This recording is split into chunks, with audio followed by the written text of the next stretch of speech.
안녕하세요. 경지도사를 연구하는 경지도사입니다.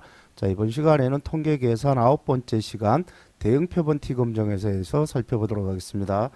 예, 요 사례를 이렇게 준비했는데요. 요게 아마 이학식의 SPSS 매뉴얼이라고 하는 그 교재에 들어가 있는 사례일 겁니다. 포장 디자인에 따라 가지고 비누 매출의 차이가 있는지를 검증하기 위해서 8개 점포를 추출해서 디자인 A와 B의 매출 차이를 아래와 같이 조사하고자 한다. 이래서 이렇게 데이터를 얻었다. 요 사례인데요. 자, 보시면 이게 하나의 표본에서 이렇게 데이터가 두 개씩 나왔습니다. 자, 그러면 요 대응 표본 T 검정에서는 어떠한 원리를 가지고 이 데이터의 차이를 검증을 하느냐, 즉 이 데이터의 차이가 있느냐 없느냐를 어떤 원리를 가지고 검증을 하느냐. 자, 요 검정 통계량을 가만히 보면 이해가 됩니다. 먼저 이 위에 있는 검정 통계량은요, 1표본 T 검정에서의 검정 통계량입니다. 요게 표본의 평균이죠. 요게 모평균입니다. 요거의 표본의 표준 편차예요.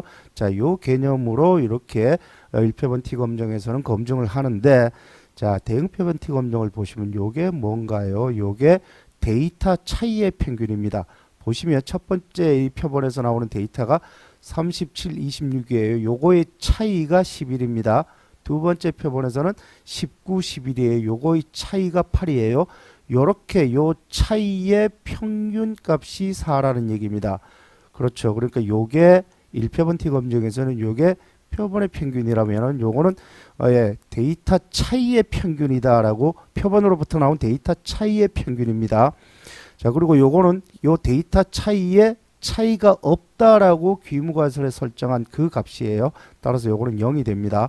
자, 그리고 요 분모에 들어가는 SD 요게 뭐냐 하면, 보시면 요게 뭡니까? 요게 데이터 차이죠. 예, 데이터 차이의 제곱합입니다. 즉 11 빼기 4의 제곱, 8 빼기 4의 제곱, 0 빼기 4의 제곱, 요렇게 해서 제곱합을 요렇게 계산을 하고, 이거를 n-1로 나누면 뭐가 돼요? 요 데이터 차이의 분산이 되는 거죠. 그리고 그 분산에다가 루트를 씌우면은 요게 데이터, 요 두 데이터 차이의 표준 편차가 되는 겁니다. 다시 말해서 요게 1표본 T 검정에서는 요게 표본의 표준 편차라고 하면, 요거는 대응 표본 T 검정에서 데이터 차이의 표준 편차입니다. 즉 이게 구조가 똑같아요. 그러니까 얘와 얘의 차이가 얼마만큼 벌어지느냐를 가지고 계산을 하는 게 대응 표본 T 검정에서의 검정 방법입니다. 저번 시간에 봤던 독립 표본 T 검정에서의 검정 통계량 그 계산하는 방식하고 방식이 다르죠. 예, 그래서 이거를 집단 내 검증이다라고 얘기를 합니다. 아까 독립 표본 T 검증은 집단 간 검증이에요.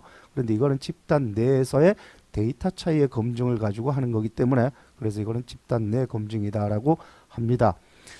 자, 매출 차이가 있는지 없는지만 검증을 하는 거기 때문에 양측 검증입니다. 차이가 있다 없다 이렇게만 이제 가설을 설정해 주시면 되고, 그리고 검정 통계량은 이렇게 주어졌습니다. 이거를 줄 수도 있고요. 이거를 안 줄 수도 있습니다. 왜 그러냐면 이 원리 자체가 1표본 T 검정에서의 검정 통계량이랑 원리 자체가 똑같아요. 예전에 이게 문제가 났을 때 이 검정 통계량 안 주고 풀라 그랬거든요. 이거랑 원리 자체가 똑같습니다. 그래서 안 줄 수도 있어요. 안 준다라고 하면 이렇게 계산을 하셔야 됩니다. 자, 양측 검증이기 때문에 이제 2분의 알파는 0.025가 되고요. 그 다음에 이 자유도는 지금 이게 표본이 아닙니다. 이거는 표본으로부터 표본으로부터 나온 집단 내 데이터인 거고요. 표본은 이겁니다. 총 8개예요. 거기서 마이너스 1, 추정할 모수가 1개이기 때문에 n-1은 7이 됩니다. 이거를 t분포표에서 찾으면은 인계값은 2.365가 나오고, 따라서 기강력은 마이너스 2.365 이하이거나 플러스 2.365 이상이다. 그래서 검정 통계량을 요걸 그대로 놓고 계산합니다. 여기 계산한 게 있죠. 예, 요게 표본 차이의 표준 편차가 4.535고요. 예, 그 표본 수가 총 8개입니다. 그리고 요게 뭐예요? 요게 표본 차이의 평균이죠. 그리고 이거 모집단 차이의 평균은 0이라고 봤기 때문에 여기서 0이라고 봤죠. 그래서 요걸 그대로 계산을 하게 되면은 2.494가 나옵니다.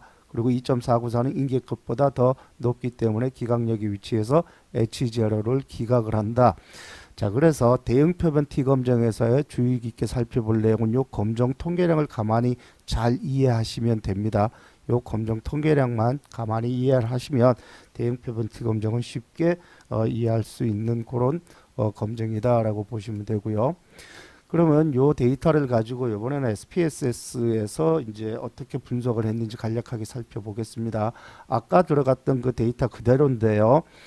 그 독립해본 T검정에서는 들어가는 데이터 양식이 달랐습니다. 데이터 입력하는 게 달랐어요. 예, 그런데 요거는 데이터 입력을 이런 식으로 합니다. 첫 번째 표본에서 이렇게 나오고 두 번째 표본에서 이렇게 나오고, 아까 독립표본 T검정에서는 이 집단 변수라는 게 있었죠.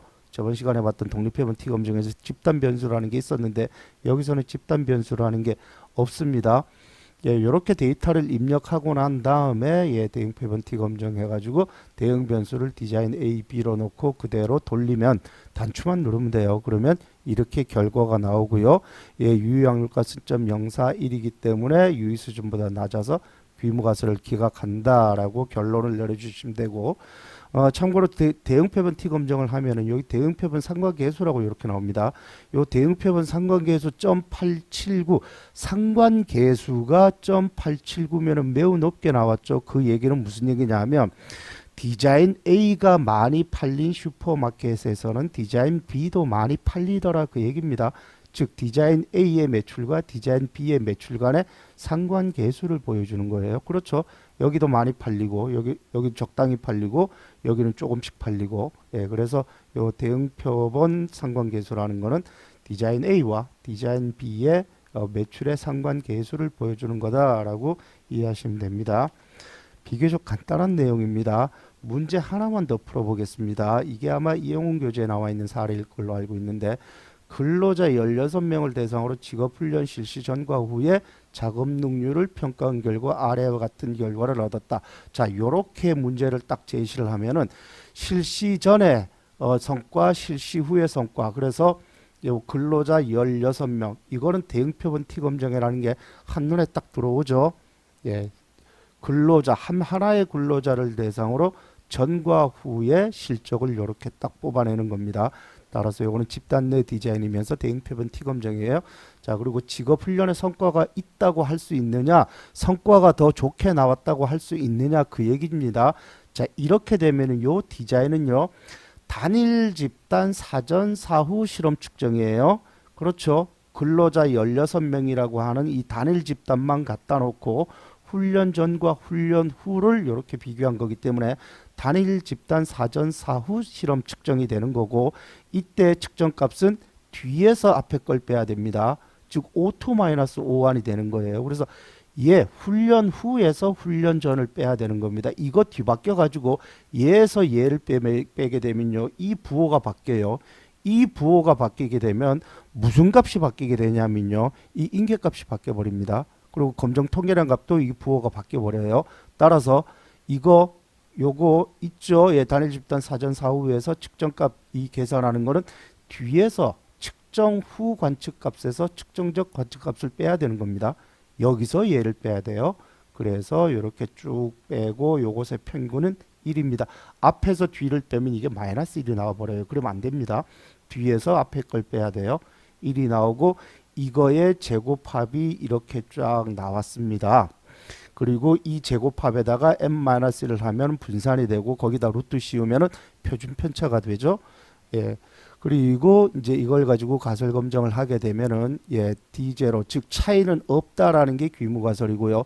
차이가 더 크다, 즉 x, 요거 오타입니다. 이게 x2-x1 이렇게 돼야 돼요. x2, 그러니까 뒤에서 앞에 거를 뺀 게 더 크다, 즉 단측 검증이다, 이렇게 되는 거죠. 그래서 검정 통계량은 이렇게 하고요. 그 다음에 이제 기각력을 결정하는데 단측 검증이기 때문에 2분의 알파가 아니라 그냥 알파입니다. 그리고 자유도는 표본이 총 16개죠. 그리고 16개 빼기 1이니까 자유도는 15가 돼요. 따라서 T분포표에서 인계값 0.05에서 자유도 15, 이걸 T분포표에서 찾으면은 인계값은 1.753이 나오게 되고, 따라서 기각력은 1.753 이상이면은 기각력이 된다. 그리고 검정 통계량을 계산을 했더니 표변차의 평균은 1이 나왔죠. 그리고 요거 여기다가 n-1을 한 다음에 여기다 루트를 씌우면은 요 값이 나옵니다. 참고로 여기 442가 제곱합이죠. 그리고 여기 n-1이니까 총 n이 16입니다. 16 빼기 1 하니까 15예요. 거기다가 루트를 씌우면 표준편차가 됩니다. 표준편차가 5.43이죠. 그래서 5.43 넣고 n은 16이니까 16을 넣고 그래서 계산을 하면은 0.74가 나오게 돼요. 그리고 0.74는 인계값 1.753보다 더 작습니다. 따라서 H자료를 기각을 하지 못한다. 따라서 직업성과에 훈련이 있을 것은 연구가설은 지지되지 못했다라고 결론을 내려주시면 되겠습니다. 예, 이렇게 해서 대응표변 T검정에 나와 있는 사례를 살펴봤습니다. 요게 아까 그 슈퍼마켓 사례를 본 게 이학식의 SPSS 매뉴얼에 들어가 있는 그 사례고요. 요게 이게 아마 박정식 교재에 들어가 있는 사례 아니면 이영훈 교재에 들어가 있는 사례거든요. 예, 요 사례 2개 정도를 직접 한번 풀어보시기 바랍니다. 사례를 직접 풀어보시면 그러면 충분히 쉽게 이해할 수 있을 거라고 생각이 들고요. 뭐 누누이 말씀드리지만 이런 통계 계산 문제 같은 경우는요, 까딱 실수하면은 그냥 감점이 수십 점씩 감점이 되기 때문에 그래서 실수를 안 하는 가장 좋은 방법은 계산 문제를 꾸준히 계속 풀어 보셔야 됩니다. 예. 이상으로 대응표본 T검정에 대해서 살펴봤고요. 다음 시간에는 두 집단의 분산 차이 검증과 비율 차이 검증에 대해서 계속 살펴나가 보도록 하시겠습니다. 예, 시청해 주셔서 감사합니다.